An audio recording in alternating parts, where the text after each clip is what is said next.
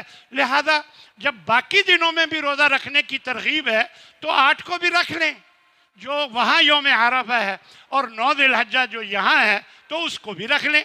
کون سی ایسی کوئی ممانعت ہے؟ لیکن کوشش کریں کہ 9 ذی الحجہ کا روزہ ہر حال میں رکھا جائے۔ تو اس کے علاوہ جو روزوں کے علاوہ دوسرا عمل ہے وہ ہے نماز پڑھنا۔ نماز فرضی تو پڑھنی ہے، اس کے بغیر تو ہم مسلمان ہی نہیں رہ سکتے۔ فرض نماز تو پڑھنی ہے، مراد ہے کہ نفل نماز پڑھی جائے۔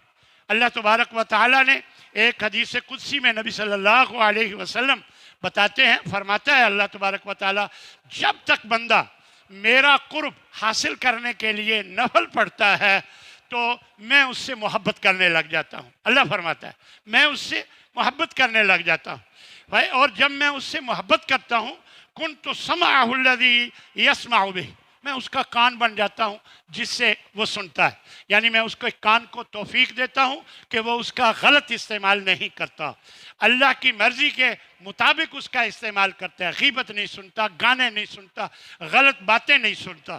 اور جب وَبَصَرَهُ الَّذِي يُبْصِرُ بِهِ يَبْصُرُ بِهِ، اور میں اس کی آنکھ بن جاتا ہوں جس سے وہ دیکھتا ہے۔ کیا مطلب؟ میں اس کی آنکھ کو توفیق دیتا ہوں کہ وہ سیدھے راستے پر رہے، غلط جگہ نہ دیکھے، غلط طرف نہ دیکھے، یعنی اس کی آنکھ کو میں غلطیوں سے بچا لیتا ہوں۔ اور وَيَدَهُ الَّتِي يَبْطِشُ بِهَا، میں اس کا ہاتھ بن جاتا ہوں جس سے وہ پکڑتا ہے، یعنی اس کے ہاتھ کو توفیق دیتا ہوں کہ وہ غلط استعمال نہیں کرتا۔ وَرِجْلَهُ الَّذِي يَمْشِي بِهَا، اور میں اس کی ٹانگ بن جاتا ہوں جس سے وہ چلتا ہے، تو یعنی اس کی ٹانگ کو غلط طرف جانے کی توفیق نہیں دیتا۔ یعنی اس طرح اللہ تبارک و تعالیٰ نفل پڑھنے والے کے لیے یہ بات بیان فرماتا ہے۔ یہ حدیث قدسی ہے۔ وَإِن سَأَلَنِي لَأَعْطَيْتُهُ، اگر وہ مجھ سے کچھ مانگتا ہے تو میں اسے دیتا ہوں۔ وَلَئِنِ اسْتَعَاذَنِي لَأُعِيذَنَّهُ، اور اگر وہ مجھ سے پناہ مانگتا ہے، یعنی کسی چیز سے بھی پناہ مانگتا ہے، شیطان سے یا ہر قسم کی شر سے، تو میں اس کو پناہ دے دیتا ہوں، نفل پڑھنے والے کو۔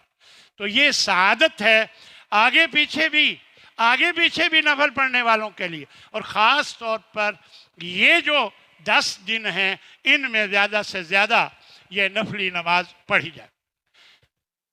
چوتھے نمبر پر اللہ کا ذکر کثرت سے کیا جائے۔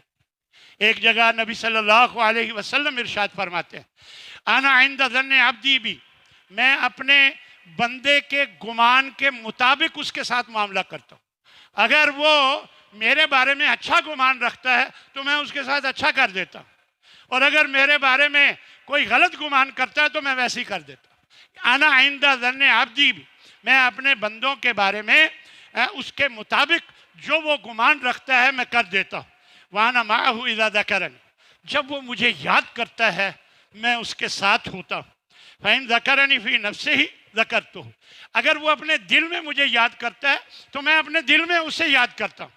وَإِن ذَكَرَنِي فِي مَلَئٍ ذَكَرْتُهُ فِي مَلَئٍ خَيْرٍ مِّنْهُ، اگر وہ کسی جماعت میں میرا ذکر کرتا ہے تو میں اس جماعت سے بہتر جماعت فرشتوں کی، ان جماعت میں ان کا ذکر کرتا ہوں، اس کا ذکر کرتا ہوں۔ اور فرمایا وَإِن تَقَرَّبَ إِلَيَّ بِشِبْرٍ، اگر ایک بالشت میری طرف میرا قرب حاصل کرتا ہے، میرے قریب آتا ہے، تو تقربت إِلَيْهِ ذِرَاعًا، تو میں ایک ہاتھ اس کے قریب آتا ہوں۔ وَإِن تَقَرَّبَ إِلَيَّ ذِرَاعًا، اگر ایک ہاتھ میری طرف قریب آتا ہے، تقربت إِلَيْهِ بَاعًا، تو میں دونوں ہاتھ پھیلاتے ہوئے اس کے قریب جاتا ہوں۔ یہ حدیث قدسی ہے جس میں اللہ تبارک و تعالی نبی صلی اللہ علیہ وسلم نے بتایا کہ اللہ تبارک و تعالی نے فرمایا وَإِنْ آتَانِي يَمْشِي أَتَيْتُهُ هَرْوَلَةً، اگر وہ میری طرف چل کر آتا ہے تو میں بھاگتا ہوا اس کی طرف آتا ہوں۔ یہ اللہ تبارک و تعالی، اور خاص طور پر ان دنوں میں تو اللہ بڑا مہربان ہے، لہذا اپنے اللہ کو راضی کرنے کے لیے ان دنوں میں زیادہ سے زیادہ اللہ کا ذکر کریں۔ اللہ کے ذکر کے حوالے سے بہت سی باتیں آگے میں انشاءاللہ ابھی بیان کروں گا۔ صدقہ کرنا، 5ویں نمبر پہ صدقہ کرنا۔ دیکھیں اللہ تبارک و تعالیٰ کا فرمان ہے، انفقوا مما رزقناکم، ہم نے جو تمہیں رزق دے رکھا ہے۔ دیکھیں اللہ نے ہمارے عقیدے کو بھی ٹھیک کر دیا، کہیں یہ نہ سمجھنا کہ ہم اپنے زور بازو سے کماتے ہیں، اپنی بھاگ دوڑ سے کماتے ہیں، نہیں، ہم جو رزق دیتے ہیں اس میں سے خرچ کرو، یعنی یہ رزق اللہ دینے والا، فی السماء رزقکم، یہ رزق کے فیصلے اللہ کے ہاں ہوتے ہیں آسمانوں میں۔ تو یہ عقیدہ بھی ہمارا درست ہونا چاہیے کہ بہت سے لوگ سمجھتے ہیں میں اپنی محنت سے کماتا ہوں، ٹھیک ہے، محنت کا عمل دخل ضرور ہے لیکن مکمل نہیں ہے۔ آپ کی محنت سے کم محنت کرنے والے کتنے لوگ ہیں جو آپ سے زیادہ کما جاتے ہیں، اور آپ سے زیادہ محنت کرنے والے کتنے لوگ ہیں جو آپ سے کم کماتے ہیں۔ لہذا معلوم ہوا کہ صرف محنت کا عمل دخل نہیں ہے، یہ اللہ کے ہاں فیصلے ہیں۔ تو لہذا یہ بات کہ جو ہم نے رزق دے رکھا ہے اسے اللہ کی راہ میں اس میں سے خرچ کرو۔ انفقوا، اور فرمایا من قبل ان یاتی یوم لا بیع فیہ ولا خلہ، اس دن کے آنے سے پہلے پہلے خرچ کرو کہ جس دن میں کوئی کاروبار نہیں چلے گا، کوئی لین دین نہیں ہوگا، کوئی دوستی نہیں چلے گی، ولا شفاعہ، اور نہ ہی کوئی سفارش چلے گی، نہ کوئی لین دین چلے گا، نہ دوستی چلے گی، اور نہ ہی سفارش۔ والکافرون هم الظالمون، جو نہیں مانتے تو وہ ظالم لوگ ہیں، اپنے آپ پر ظلم کرنے والے وہی لوگ جو نہیں مانتے۔ اس لیے میرے بھائیوں، یہ 4-5 چیزیں ہیں، ان کو اپنے سامنے رکھیں اور ان دنوں میں خاص طور پر عمل کرنے والے بنیں، زیادہ سے زیادہ اللہ کی عبادت کریں، نماز پڑھیں، نفل نماز، اور صدقہ کریں، اور اسی طرح روزے رکھیں، اور اللہ کا ذکر کثرت سے کریں۔ دیکھیں تسبیحات، ان کا خاص طور پر نبی کریم صلی اللہ علیہ وسلم نے ارشاد فرمایا ہے کہ اللہ کو سب سے زیادہ محبوب کلام جو ہے وہ تسبیحات کا ہے۔ تسبیحات کیا ہیں؟ سبحان اللہ، والحمدللہ، ولا الہ الا اللہ، واللہ اکبر۔ یہ جو کلمات ہیں اللہ کو بہت پسند، یہ نبی صلی اللہ علیہ وسلم نے فرمایا احب الکلام الی اللہ اربع، سب سے زیادہ 4 کلام ایسے ہیں، کلمے جو اللہ کو بہت پسند ہے۔ کیا؟ اور پھر ایک اور بات بھی بیان فرما رہی کہ کوئی حرج نہیں بِأَيِّهِنَّ بَدَاتْ، ان میں سے کسی کو پہلے کسی کو بعد میں کر دو، کوئی فرق نہیں پڑتا، یہ بھی اجازت دے دی، یعنی آگے پیچھے ہو جائے کوئی مسئلہ نہیں، آپ نے یہ کلمات ادا کرنے ہیں، آگے پیچھے ہونے کی کوئی نقصان نہیں۔ سبحان اللہ، والحمدللہ، ولا الہ الا اللہ، واللہ اکبر، یہ 4 کلمات اللہ کو بہت پسند۔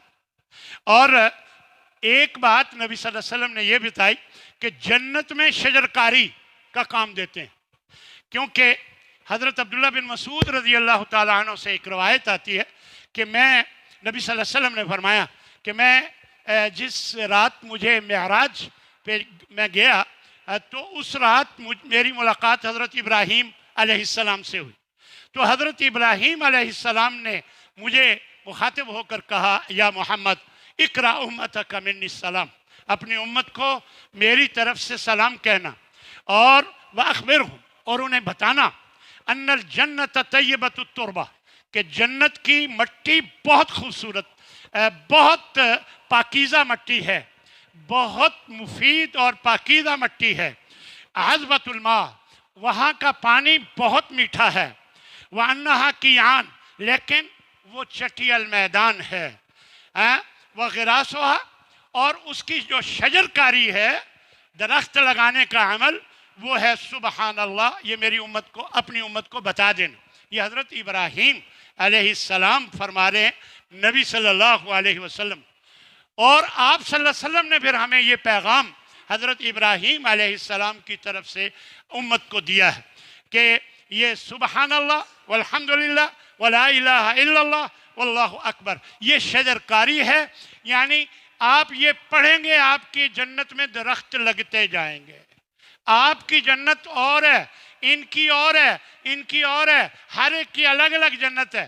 آپ کی جنت میں یہ درخت لگتے جائیں گے جب آپ پڑھتے جائیں گے. جتنا پڑھیں گے اتنے آپ کے باغات تیار ہوتے جائیں گے. یہ نبی صلی اللہ علیہ وسلم نے فرمایا. اور آپ نے تیسری بات یہ ہے کہ آپ صلی اللہ علیہ وسلم نے یہ بات بھی بتائی، ما علی الارض رجل یقول، زمین پر کوئی ایسا آدمی نہیں کہ جو یہ کہے لا الہ الا اللہ واللہ اکبر سبحان اللہ والحمد للہ ولا حول ولا قوة الا باللہ الا کفرت عنہ ذنوبہ.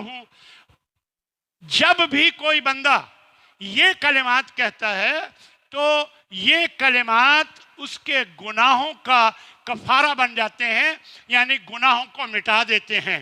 وَلَوْ كَانَتْ مِثْلَ زَبَدِ الْبَحْرِ، سمندر کی جھاگ کے برابر بھی اگر گناہ ہوں تو یہ سارے گناہ یہ کلمات جب بندہ کہتا ہے تو وہ مٹا دیتے ہیں، یعنی اس کے گناہوں. اسی طرح چوتھے نمبر پر یہ حضرت ابو ہریرہ اور حضرت ابو سعید رضی اللہ عنہما سے روایت ہے کہ آپ صلی اللہ علیہ وسلم نے فرمایا ان اللہ اصطفیٰ من الکلام اربعن، اللہ کو 4 کلمات بہت پسند ہے، اور وہ سبحان اللہ والحمد للہ ولا الہ الا اللہ واللہ اکبر. فمن قال سبحان اللہ، جو سبحان اللہ کہتا ہے، کتب لہ 20 حسنہ، اس کے لیے 20 نیکیاں لکھ دی جاتی ہیں. وحطت عنہ 20 سیئہ، اور 20 گناہ مٹا دیے جاتے ہیں. جو اللہ اکبر کہتا ہے فمثل ذالک، اسی طرح نیکیاں اور برائیاں کا معاملہ ہوتا ہے، نیکیاں لکھ دی جاتی ہیں اور برائیاں مٹا دی جاتی ہیں. اور جو لا الہ الا اللہ کہتا ہے فمثل ذالک، یعنی پھر اسی طرح، اور جو اسی طرح جتنے کلمات کہتا جاتا ہے ہر کلمے کے بدلے 20 نیکیاں، اور ایک روایت میں 30 کا بھی ذکر آتا ہے، تو اور 20 گناہ مٹا دیے جاتے. تو میرے بھائیوں، کس کو نہیں چاہیے کہ اس کی نیکیاں بڑھیں؟ کس کو نہیں چاہیے کہ اس کے گناہ مٹیں؟ تو یہ کتنا زبردست موقع ہے، یعنی ان 10 دنوں میں کثرت سے یہ کلمات آپ ادا کریں، اللہ کے ہاں سرخرو ہو جائیں اور اللہ آپ کے گناہوں سے درگزر کر دے اور آپ کی نیکیوں میں اضافہ فرما دے. اسی طرح تسبیحات کے بارے میں فرمایا آپ صلی اللہ علیہ وسلم نے کہ یہ ڈھال ہیں. ڈھال یعنی نبی کریم صلی اللہ علیہ وسلم، حضرت ابو ہریرہ رضی اللہ تعالیٰ عنہ سے ایک روایت آتی ہے کہ آپ صلی اللہ علیہ وسلم نے ایک موقع پر فرمایا خذو جنتکم، اپنی ڈھال لے کے رکھو، پکڑ کے رکھو. تو صحابہ نے پوچھا یا رسول اللہ کیا دشمن سے ڈھال کرنا ہے، یعنی دشمن سے بچنے کے لیے؟ فرمایا نہیں، جہنم سے بچاؤ کے لیے ڈھال کو اپناؤ، پکڑ کے رکھو. اور پھر فرمایا قولو، اور وہ ڈھال یہ ہے، قولو کہو سبحان اللہ والحمد للہ ولا الہ الا اللہ واللہ اکبر فإنہن یأتین یوم القیامت منجیات ومقدمات. فرمایا کہ یہ جو تسبیحات ہیں یہ قیامت کے دن کہنے والے کو نجات دلائیں گی، اور مقدمات، اور جنت کی طرف آگے کرنے والی ہیں، یہ جنت کی طرف آگے کرنے والی ہیں. اور الباقیات الصالحات، یہ باقی رہنے والی نیکیاں ہیں جو انسان دنیا میں کرتا ہے تو یہ باقی رہتی ہیں اور قیامت کے دن ان سے فائدہ اس کو ملے گا. اسی طرح نبی کریم صلی اللہ علیہ وسلم کے فرمان کے مطابق یہ تسبیحات جو ہیں یہ عرش کے ارد گرد اپنے پڑھنے والوں کا ذکر کرتی ہیں. اللہ کا جو عرش ہے اس کے ارد گرد یہ اپنے پڑھنے والوں کا، جو بھی انہیں پڑھتا ہے ان کا ذکر کرتی ہیں. یہ نعمان بن بشیر رضی اللہ تعالیٰ عنہ سے روایت، آپ نے فرمایا ان مما تذکرون من جلال اللہ، جو تم اللہ کی شان اور بزرگی آپ بیان کرتے ہو، اللہ کی عظمت، تو ان میں تسبیح، تکبیر، تحلیل اور تحمید بھی ہے. یعنی تسبیح سبحان اللہ کہنا، تکبیر اللہ اکبر کہنا، تحلیل لا الہ الا اللہ کہنا، اور تحمید الحمدللہ کہنا۔ فرمایا یہ بھی شامل ہیں جو اللہ کی جلال کو بیان کرتی ہیں، ظاہر کرتی ہیں۔ اور فرمایا یہ سب تسبیحات ینعطفن حول العرش، یہ گھومتی ہیں عرش کے ارد گرد گھومتی ہیں، لہن دوی کدوی النحل، بالکل شہد کی مکھی کی آواز کی طرح جو اس کی مکھی کی آواز ہوتی ہے، ان کی ویسے ہی آواز ہوتی ہے۔ تذکر بصاحبہا، جو انہیں پڑھنے والا ہے اس کا ذکر کر رہی ہوتی ہیں اللہ کے سامنے۔ اللہ کے عرش کے ارد گرد یہ گھوم کر ان کو اللہ تعالیٰ آپ کے نام بھی بتا دیتا ہے۔ آپ لوگوں کے جو ذکر کرنے والے ہیں ان تسبیحات کا، ان کا نام لے کر اللہ کے عرش کے ارد گرد گھومتی ہیں۔ ان کی بھنبھناہٹ اور ان کی وہ آواز جو شہد کی مکھی کی آواز ہوتی ہے، ویسے ان کی آواز ہوتی ہے۔ یہ نبی کریم صلی اللہ علیہ وسلم نے بیان فرمایا۔ اسی طرح تسبیحات میں سے ہر ایک صدقہ ہے، تسبیحات میں سے ہر ایک صدقہ ہے۔ تو دیکھیے ایک مرتبہ نبی صلی اللہ علیہ وسلم نے نبی صلی اللہ علیہ وسلم کے صحابہ آپ صلی اللہ علیہ وسلم کے پاس آئے اور کہنے لگے کہ یا رسول اللہ ذہب اہل الدثور بالاجور، مال والے تو اجر پا گئے، مال والے اجر پا گئے، یصلون کما نصلی، نماز ویسے ہی پڑھتے ہیں جیسے ہم پڑھتے ہیں، ویصومون کما نصوم، روزے رکھتے ہیں جیسے ہم رکھتے ہیں، ویتصدقون بفضول اعمالہم، ان کے پاس مال بڑا ہے وہ خرچ کرتے ہیں، اور ہمارے پاس مال نہیں ہے اور ہم خرچ نہیں کرتے تو وہ ہم سے آگے بڑھ جاتے ہیں۔ تو آپ نے فرمایا اولیس قد جعل لکم ما تصدقون، کیا اللہ نے تمہیں وہ چیز نہیں دی جو تمہارے لیے صدقے کا اجر و ثواب بن جائے؟ تو پھر فرمایا ان بکل تسبیحۃ صدقہ، جب تم تسبیح کرتے ہو سبحان اللہ کہتے ہو تو یہ بھی صدقہ ہے، یعنی صدقے کا اجر تمہیں مل جاتا ہے۔ وَكُلُّ تَكْبِيرَةٍ صَدَقَةٍ، جب تم اللہ اکبر کہتے ہو تو یہ بھی صدقہ ہے۔ وَكُلُّ تَحْمِيدَةٍ صَدَقَةٍ، جب تم الحمدللہ کہتے ہو تو یہ بھی صدقہ ہے۔ وَكُلُّ تَحْلِيلَةٍ صَدَقَةٍ، اور جب تم لا الہ الا اللہ کہتے ہو تو یہ بھی صدقہ ہے۔ اور وَأَمْرٌ بِالْمَعْرُوفِ صَدَقَةٍ، جب تم نیکی کا حکم دیتے ہو یہ بھی صدقہ ہے۔ وَنَحْيٌ عَنِ الْمُنْكَرِ صَدَقَةٍ، اور جب تم برائی سے روکتے ہو تو یہ بھی صدقہ ہے۔ اللہ نے تمہارے لیے بھی صدقہ دینے کا، صدقہ کرنے کا بندوبست کر رکھا ہے۔ ایک یہاں تو نہیں ہے، ایک روایت میں آتا ہے وہ مالداروں کو بھی پتہ چل گیا، انہوں نے پھر یہ تسبیحات جو اللہ کے نبی نے ان کو بتائی تھی غریب لوگوں کو، انہوں نے بھی پڑھنا شروع کر دیا۔ تو پھر آگے یا رسول اللہ اب وہ بھی پڑھتے ہیں، اب پھر وہ آگے، پھر آپ نے فرمایا ذالک فضل اللہ یؤتیہ من یشاء، یہ اللہ کا فضل ہے جسے چاہتا ہے وہ دے دیتا ہے۔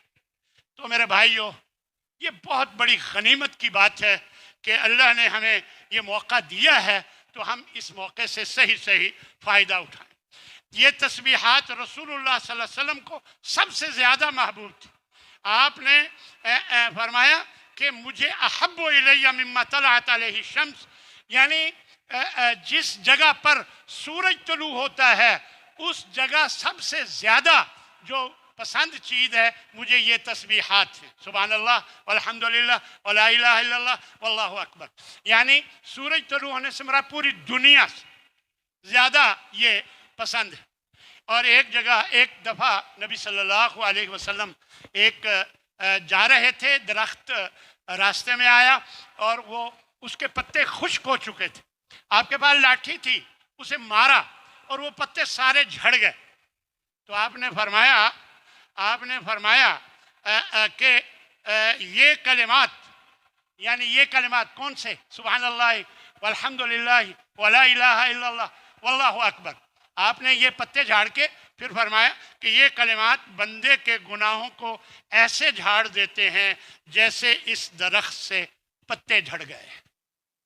میرے بھائیو، کتنا ایک مشکل ہے، میں آپ کو سامنے کتنی دفعہ پڑھ چکا ہوں، سبحان اللہ والحمدللہ ولا الہ الا اللہ واللہ اکبر، تو کتنا ایک مشکل ہے۔ جب موقع ملے، آپ کچھ بھی کر رہے ہوں، گھر میں خواتین کچھ بھی کر رہی ہوں، تو منہ تو فارغ ہوتا ہے، تو یہ پڑھا جا سکتا ہے۔ ہنڈیا میں ڈوئی پھیرتے ہوئے بھی پڑھا جا سکتا ہے، آپ گاڑی چلاتے ہوئے بھی پڑھ سکتے ہیں، سائیکل کے پہیے کو گھماتے ہوئے بھی پڑھ سکتے ہیں، کوئی بھی کام، آپ کا گاہک آ گیا، آپ گاہک کو سودا دیں فارغ، پھر آپ یہ پڑھ سکتے ہیں۔ جب موقع ملے پڑھیں، اور زیادہ سے زیادہ کوشش کریں، اللہ تبارک و تعالی ہمیں اس کی توفیق عطا فرمائے۔ کچھ باتیں قربانی کے حوالے سے ضروری باتیں ہیں، اگلا جمعہ آنا ہے، لیکن پھر بھی کیونکہ آپ نے قربانی لینی ہے تو آپ کے علم میں یہ باتیں بھی ہونی چاہیے۔ من وجد ساعۃ لأن یضحی، جو قربانی کرنے کی طاقت رکھتا ہو، فلم یضحی، پھر وہ قربانی نہیں کرتا، طاقت رکھتا ہو پھر وہ نہیں کرتا، فلا یحضر مصلانا، تو وہ ہماری عیدگاہ میں نہ آئے۔ کوئی ضرورت نہیں کہ وہ ہماری عیدگاہ میں آئے۔ کون؟ جو طاقت رکھتا ہو قربانی کی اور قربانی نہ کرے تو وہ ہماری عیدگاہ میں نہ آئے۔ یہ حاکم کی روایت ہے اور شیخ البانی نے اسے صحیح قرار دیا۔ پھر آپ صلی اللہ علیہ وسلم کا فرمان ہے کہ اے لوگو، ان علی کل اہل بیت فی کل عام اضحیہ، کہ ہر سال ہر گھر پر، ایک گھر پر، گھر کے سربراہ کے ذمے ایک قربانی، فی کل عام، ہر سال، یعنی بظاہر اس میں یہ لگ رہا ہے کہ ایک گھر پر ایک قربانی لازم ہے۔ دیکھیں عموماً ایک باپ ہوتا ہے، اس کی بیوی ہوتی ہے، ماں ہوتی ہے اور بچے ہوتے ہیں، تو اس میں گھر میں بڑا باپ ہے تو اس کے ذمے ہے وہ قربانی کرے۔ لیکن اب جو حالات ہیں کافی مختلف ہیں۔ ایک باپ ہے، وہ بھی، اس کی بھی آمدن ہے، 4 بیٹے ہیں، شادی شدہ ہیں، لیکن گھر میں اکٹھے رہتے ہیں، تو ان کی ہر ایک کی الگ الگ آمدن ہے۔ بیوی ہے، اس کی بھی الگ آمدن ہے، ویسے بیوی کے ذمے نہیں، لیکن اگر اس کی الگ آمدن ہے تو وہ قربانی کرے، بہتر ہے۔ اور اسی طرح ہر بیٹا جس کی الگ الگ آمدن ہے، چاہے کھانا ایک ہی پکتا ہو، پھر بھی وہ قربانی ان کو الگ الگ کرنی چاہیے۔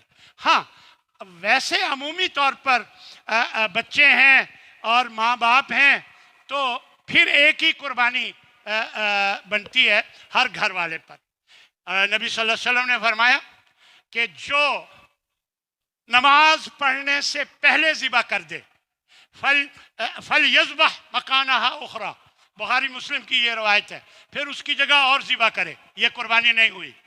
یعنی قربانی کا عمل نماز عید پڑھنے کے بعد ہونا چاہیے، اگر پہلے کر لیتا ہے تو اس کی جگہ پھر اور وہ ذبح کرے، وہ صدقہ ہو گیا، قربانی اس کی نہیں ہوئی۔ اسی طرح اربع لا تجوز فی الاضاحی، قربانیوں میں 4 قسم کے جانور جائز نہیں۔ العوراء بین عورها، بھینگا جانور جس کا بھینگا پن بالکل واضح ہے، اور مریض جس کا مرض بالکل واضح ہے، اس کا مطلب معمولی اگر ہے تو چل جائے گا۔ تو اسی طرح والکثیر التی والارجاء بین ذلعها، اور وہ لنگڑا جانور جس کا لنگڑا پن بالکل واضح ہے، والکثیر التی لا تنقی، اور وہ کمزور اور لاغر جانور جس کے اندر گودا ہی نہیں ہے، تو یہ قربانی کے لیے درست نہیں۔ اور ایک روایت میں نبی صلی اللہ علیہ وسلم فرماتے ہیں عظموا ضحایاکم، اپنی قربانیوں کو خوب موٹا کیا کرو۔ یہاں سے لگتا ہے کہ پہلے سے لے کر انہیں خوب توانا اور موٹا بنایا کرو، کھلایا پلایا کرو۔ فإنها علی الصراط مطایاکم، یہی قربانیاں جو ہیں، یہ جانور پل صراط پر تمہارے لیے سواری کا کام کریں گے۔ تو یاد رکھیں ہر بال کے بدلے اللہ نے نیکی دینی ہے، ہر بال کے بدلے اللہ نیکیاں دینے پہ لگا ہوا ہے، ہم نیکیاں لینے والے بن۔ یہ 10 دن خوب محنت کریں۔ اللہ مجھے بھی اور آپ کو سب کو اس بات کی توفیق عطا فرمائے کہ ہم زیادہ سے زیادہ اللہ کو خوش کرنے کی کوشش کریں، اللہ کو راضی کریں، عبادت کریں، صدقے کریں، ذکر اذکار کثرت سے کریں، اور اس کے علاوہ نفل نمازیں پڑھیں۔ اللہ ہمیں اس بات کی توفیق دے۔ وآخر دعوانا ان الحمد للہ رب العالمین۔